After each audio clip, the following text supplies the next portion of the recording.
And you're gonna edit this? I'm not editing this. It is recording. Let's do this. Hi, what do you have for us today? Today we'd like to present our story, Schoolyard Scandal. It retells Arthur Miller's The Crucible in a children's storybook format. And the title comes from Abigail Williams' scandalous affair with John Proctor in the play. But however, since this is a kid's book, we decided to take it a new direction, more relatable for children. How do you plan on making your story appropriate for kids? Changing minor details to more kid-friendly ideas helps the kids relate to the situation more easily. By setting it in a school, a familiar situation for our audience, they will be able to understand what is happening and learn from the morals of the story. All right, can you explain the setting and characters in your book? Well, our book is set in a schoolhouse in Salem, 1692. The three main characters pictured are John, Elizabeth, and Abigail. John and Elizabeth are best friends, and they're mirroring the original husband and wife roles. Abigail is jealous of Elizabeth for always spending time with John. Interesting. Can we hear about the plot? Absolutely. Our story begins when Abigail sees Elizabeth and John playing. She wishes she could also play with John, but John and Elizabeth are too busy with each other to notice her. So she watches them have fun from afar.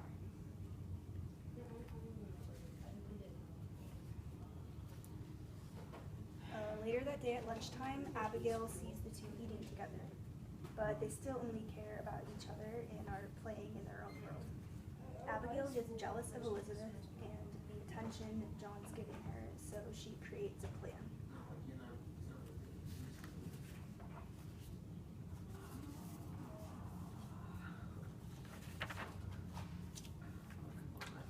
Here we see that plan in action. Abigail tells the teacher on to get them in trouble.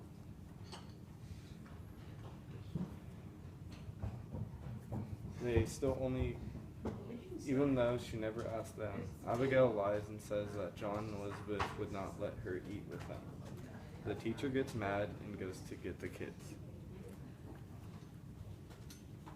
The teacher believes what Abigail said without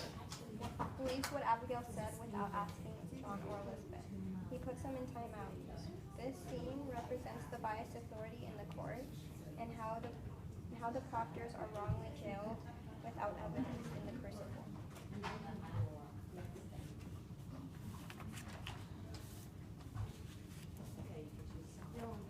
Standing alone, Abigail realizes her mistake.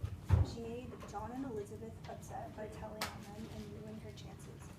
She now knows she should not get jealous. Instead, she should have asked them if she could join in on their activities. And we hope that when kids read this, they'll realize the moral of our story, which is jealousy gets you nowhere. Okay, great story so far. We just have a few questions for you. Why did you illustrate the story the way you did?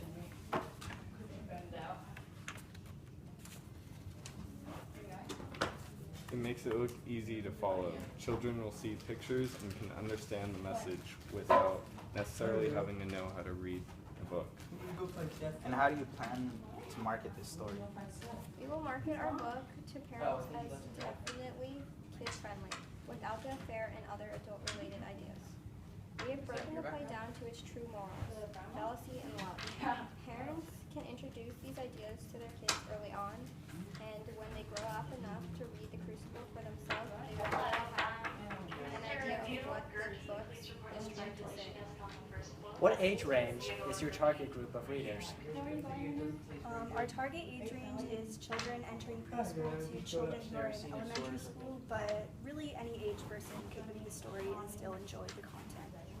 And we could also see this book being used in schools along with the play while being read in high school.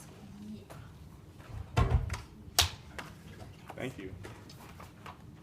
Thanks. For your